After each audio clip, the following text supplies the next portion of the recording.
Jabukovo sirće i sremuš su se koristili od davnina. Ima pisanih tragova više od 10.000 godina. Hipokrat ga je nazvao eliksirom zdravlja.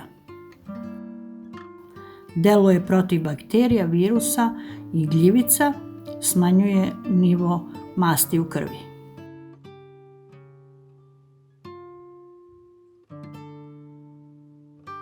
Za kapi od sremuša sa jabukovim sirćetom treba nam 1 litar sirćeta i mleveni sremuš.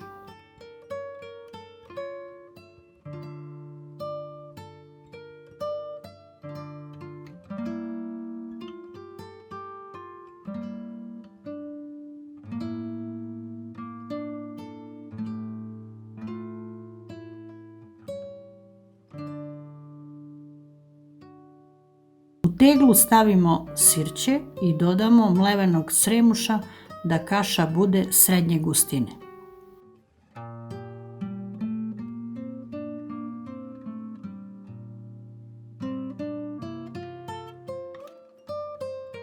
Ostavimo da stoji na sobnoj temperaturi 4 nedelje, poklopljeno tacnom.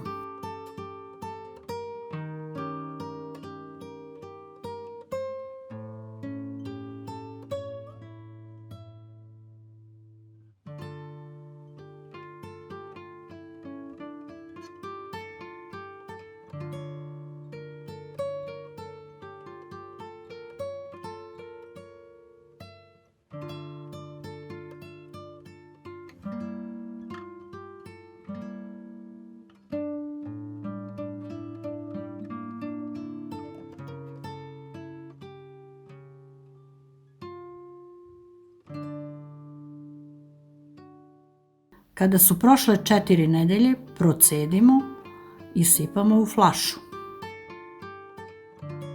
Dnevni unos je 3 puta od 10 do 15 kapi ili po 1 kašika kao dodatak hrani, čorbi, supi, ne više od 3 puta dnevno po 1 kašiku.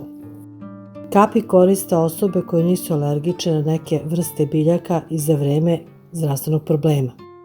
Zdrave osobe mogu koristiti sremuš kapi kao pomoć pri mršavljenju zbog pospešivanja topljenja masti i ubrzanja metabolizma.